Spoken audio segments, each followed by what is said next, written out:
सो hey guys, कैसे हैं आप लोग। और आज की इस वीडियो में आपको बताने वाला हूं, जैसे आप देख रहे होंगे कि गूगल डिसअवाउ टूल एक होता है जिसको लोगों को जनरली जब एसईओ सीख रहे होते हैं तो ये टूल सिखाया जाता है।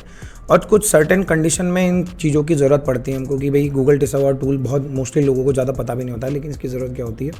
सो देखिए, जब हम बैकलिंक्स बनाना शुरू करते हैं तो हम बहुत सारी वेबसाइट पर बैकलिंक्स बनाते हैं। और अगर आप लोगों ने गूगल सर्च कंसोल के बारे में पढ़ा होगा तो गूगल सर्च कंसोल के बारे में मैं आपको दिखाता हूँ। गूगल सर्च कंसोल, तो अगर आप गूगल सर्च कंसोल में जाएंगे तो अगर आपकी वेबसाइट पर कभी मैनुअल एक्शन आ जाता है तो आप यहाँ पर जाके देख सकते हैं कि आपको कोई मैनुअल एक्शन तो नहीं आया। तो मैनुअल एक्शन में भी आपको बोला जाता है कि आपके कोई अननेचुरल बैकलिंक्स बने हुए हैं या आपने यूजीसी कंटेंट के थ्रू बैकलिंक बनाए हैं जो स्पैमी हो सकते हैं, तो उनको कैसे हटाया जाए। जनरली गूगल सर्च कंसोल की जब हम बात करते हैं, खासकर हम बात करते हैं कि जब हम डिसअवाउ टूल सबमिट करते हैं तो होता क्या है कि जब हमने जितने भी हमारे कहीं बैकलिंक बने, कहीं प्रोग्रामेटिकली लिंक बने, कहीं ऐसा कुछ हुआ है, तो ऐसे केस में आपको समझना होगा कि डिसअवाउ टूल सबमिशन बहुत ही इंपॉर्टेंट है, खासकर उन लिंक्स को हटाने के लिए नहीं, ये सिर्फ गूगल को बताने के लिए कि अगर आप हमारी रैंकिंग को कंसिडर कर रहे हैं तो कृपया करके इन लिंक्स को हमारे को कंसिडर मत करें जब हमें आप रैंक दे रहे होंगे। मेरे को अच्छे से याद है जब 2010-2011 में मैं काम करता था तो उस टाइम हम डिसअवाउ टूल में जो लिंक सबमिट करते थे इसलिए भी करते थे कि हमारी पीआर थोड़ी सी इंप्रूव हो, क्योंकि हमने बहुत जगह ऐसे जगह पे लिंक बनाए हैं जो स्पैमी है। अब हमें नहीं पता कौन से स्पैमी है।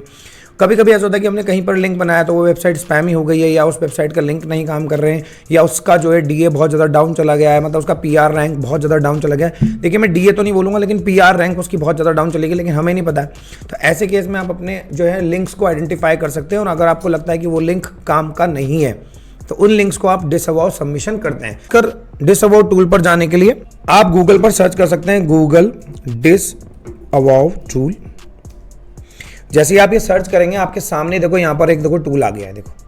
तो आप यहाँ पे भी जा सकते हैं डायरेक्टली। अगर आपके सामने ये वेबसाइट रैंक ओपोनेंट है तो यहाँ पर भी आप जा सकते हैं। ये हेल्प सेंटर है। यहाँ पर अगर आप बॉटम में जाएंगे तो देखो यहाँ पर लिखा हुआ भी है डिसअवाउ लिंक टूल। वैसे मैंने डिस्क्रिप्शन में दे दिया लिंक, ताकि आपको बार बार ढूंढना ना पड़े, कहीं जाना ना पड़े। आप सीधा लिंक पे क्लिक करिए और सीधा टूल पे आ जाइए।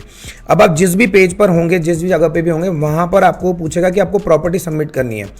जनरली होता क्या है कि देखो यहाँ पे लिखा हुआ है कि डिसअवाउ टूल क्या करता है, if you have a manual action against your site for unnatural links. Generally उनके लिए होता है जो अननेचुरल लिंक है, जो आपने नहीं बनाए हैं, जो लोग बना रहे हैं, या आपका किसी वजह से स्पैम हो रहा है, या कोई बैकलिंक्स बना रहा है और वो लिंक आपने नहीं क्रिएट किए, या प्रोग्रामेटिकली क्रिएट हो रहे हैं, ऐसा समटाइम देखने को मिलता है। तो उस केस में हमें डिसअवाउ टूल का बहुत ही इंपॉर्टेंट यूज है। इसमें हम अपनी वेबसाइट को सेलेक्ट करते हैं। देखो आप यहाँ पर क्या करेंगे, सेलेक्ट करेंगे एक और चीज, that link that you are about to receive one because of paid links और link scheme that violate the quality guidelines. तो अगर आप पैसे देके बना रहे हो और गूगल को पता चलता है कि आप ऐसा कुछ कर रहे हो तो आपको वो लिंक डिसअवाउ में डालने पड़ेंगे। तो जैसे ही आप यहाँ पर जाएंगे तो सबमिट करेंगे तो आपके सामने आपकी वेबसाइट का सबमिशन आ जाएगा। और देखिए, अभी तक हमने इसके लिए कोई भी डिसअवाउ फाइल सबमिट नहीं करी है, लेकिन ये देखिए मांग रहा है, एक TXT फाइल मांग रहा है।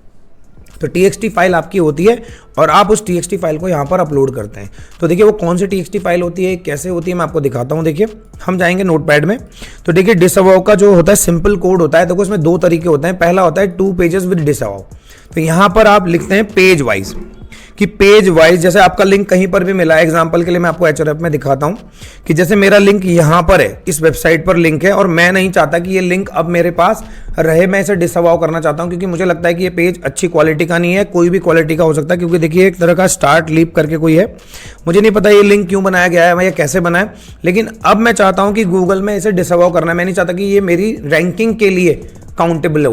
होता क्या है कि जब आप बहुत सारे ऐसे बैकलिंक्स बनाते हो, जैसे कि आपको मैं दिखाता हूँ HRF पे हमारे जो टोटल बैकलिंक्स हैं, अगर आप ओवरव्यू पे जाएंगे तो वहां पर पता चलेगा कि पेज पर बहुत सारे क्या हैं, बैकलिंक्स बने हुए हैं। इतने सारे बैकलिंक्स बने, तो इसमें कोई लो क्वालिटी का बैकलिंक है, कोई स्पैमी है, तो उनको आइडेंटिफाई करने के लिए ही हम यहाँ पर चेक करते हैं 1 by 1।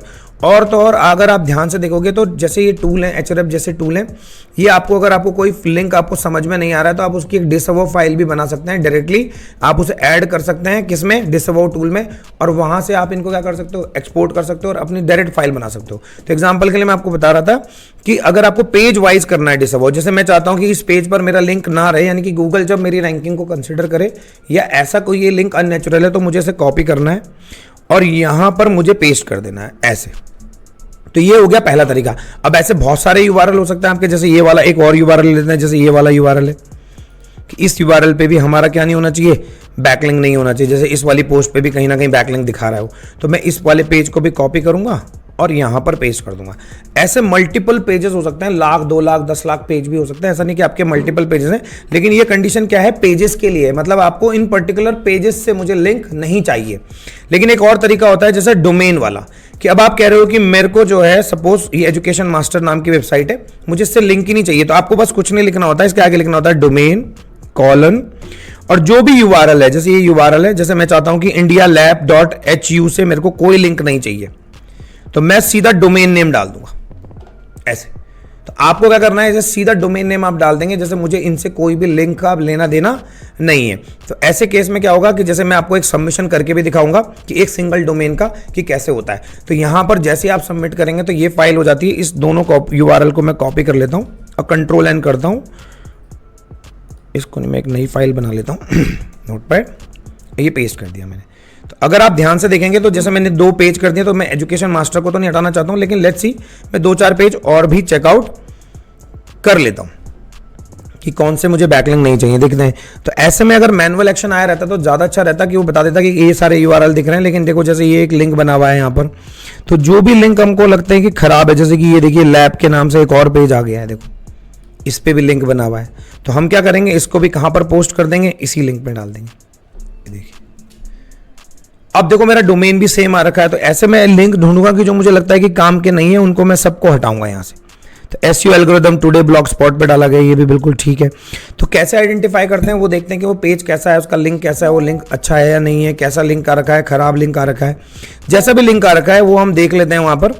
तो ऐसे में आप देख सकते हैं कि यहाँ पे कंप्यूटर में आ गया, एब्सेंस ऑफ आ गया, ये हो गया, ये देखो जैसे ये भी लिंक है, पता नहीं कौन है, कैसा लिंक है, भगवान जाने। तो जैसे ये यूआरएल भी है, तो इसमें भी हम क्या करेंगे, इसको सबमिट कर देंगे। तो देखिए कि मुझे इनसे कोई भी डिसअवाउ लिंक नहीं चाहिए। अब इस फाइल को हम सेव करेंगे, मैं आपको करके भी दिखा रहा हूँ। इसका नाम रख दीजिए आप disavow.txt। मैं आपको पूरा प्रॉपर करके दिखा रहा हूँ, और इस फाइल को आप अपने प्रोजेक्ट फोल्डर में या कहीं पे भी सेव कर लीजिए ताकि ये फ्यूचर में काम आए आपके। तो एक ऑलरेडी फाइल वो कह रहा है बनी हुई है, तो उसको हम रिप्लेस कर देंगे।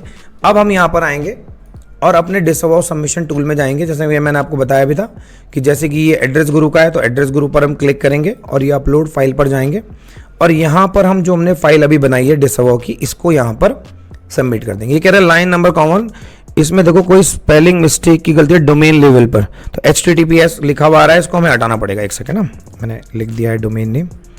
अगर आप ध्यान से देखेंगे तो डोमेन नेम में HTTPS नहीं आता, वो मैंने कॉपी पेस्ट किया था तो वो आ गया होगा। तो इसको मैं दोबारा से करेक्ट कर देता हूँ, कोई बात नहीं।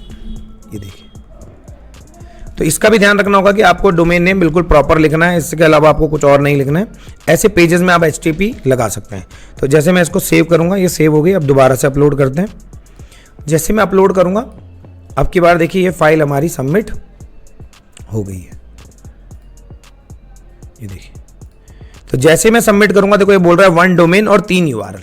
तो इसको क्या मिले हैं, एक डोमेन मिला है और 3 यूआरएल मिले हैं, उसके लिंक अब काउंट नहीं करेगा। अब व्हाट नेक्स्ट, जब हम दोबारा से अपलोड करेंगे तो आपको क्या करना होगा, इसी सेम फाइल को संभाल के रखना होता है, और इसी फाइल में आपको नए लिंक्स को अपडेट करना होता है। जैसे आपको नए डोमेन मिले हैं, जैसे मैं दोबारा देखता हूँ कि यार मेरे को एक और डोमेन मिल गया है कि और कोई और, जैसे कोई भी देखते हैं, अगर दिख जाता है कोई सही सा, तो मैं साथ साथ देखिए, अगर देखा जाए तो टेक्निकली मैंने आपको एक काम बता भी दिया गया है और मेरा काम भी होगा। जैसे ये वाला यूआरएल देख लीजिए आप कि ये पता नहीं कैसा डायनामिक यूआरएल बना हुआ है, तो मुझे तो उसका डोमेन भी नहीं चाहिए, .it करके लिखा हुआ है, पता नहीं कौन है, किस तरह की साइट है, कौन जानता है।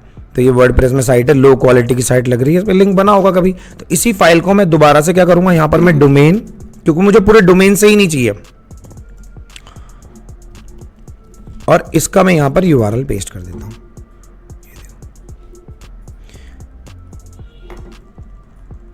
ये देखिए, अब इसको मैंने फिर से सेव किया और मैं फिर से आता हूं सर्च कंसोल पे, डिसअवाउ लिस्ट पे जाएंगे, रिप्लेस करेंगे फाइल को, रिप्लेस फाइल और अपलोड। और जैसे अपलोड करेंगे, देखो 2 डोमेन हो गए, 3 यूआरएल हो गए। तो ऐसे इसी को अपडेट करते रहना है। अब सम टाइम ऐसा होता है कि सर हमारी तो वो फाइल डिलीट हो गई थी, तो हम क्या करते, तो देखो ये डाउनलोड की फाइल भी देता है, आप इसे दोबारा से डाउनलोड कर लीजिए और इसी फाइल को री अपलोड कर दीजिए। ये देखिए, आपको जिप फाइल मिल गई है, ये आप दोबारा से अपलोड करिए, इसी में फाइल अपडेट करिए और इनको आप दोबारा से क्या कर दीजिए, री अपलोड कर दीजिए। तो ऐसा भी नहीं कि आपको घबराने की जरूरत है, लेकिन अगर आप सेव करके रखोगे तो ज़्यादा बेटर है। अच्छा रहेगा आपके लिए। बस ये काम हो जाता है। अब डिसअवॉव से होता क्या है, तो अब गूगल देखेगा कि आपके बहुत सारे बैकलिंक्स बने हुए हैं जो अननेसेसरी थे, सब कुछ थे। अगर आपकी वेबसाइट पर कोई मैनुअल एक्शन आया हुआ होगा यहाँ पर गूगल सर्च कंसोल में, तो आप उसे क्या कर सकते हो, सबमिट कर सकते हो दोबारा से कि भाई हमारा जो है हमने बैकलिंक्स की रिक्वेस्ट भेज दी। अगर आपको कभी आया होगा तो आप यहाँ पर रिक्वेस्ट भेज देते हैं। देखो मेरी इसमें तो कुछ नहीं आ रखा, लेकिन आता है, तो आप दोबारा से रिव्यू के लिए भेज सकते हो। तो डिसअवॉव टूल बस यही काम करता है और ये बहुत अच्छे से काम करता है। डिसअवॉव टूल की खास बात ये रहती है कि जब आप डिसअवॉव टूल पे काम करते हो तो इसकी बैकलिंक जो अननेसेसरी बैकलिंक बने हो गूगल उन्हें आप कंसिडर नहीं करेगा आपकी रैंकिंग के लिए भी और आपकी बैड रैंकिंग के लिए भी। तो क्या इससे क्या होगा कि अगर आपके कोई ऐसे बैकलिंक बने जो प्रोग्रामेटिक बने, खासकर हम बोलते हैं कि how you deal with spammy links, तो हमारा पहला तरीका होता है कि हम उन लिंक्स को क्या करेंगे, एक फाइल में बनाएंगे और डिसअवॉव सबमिट कर देंगे।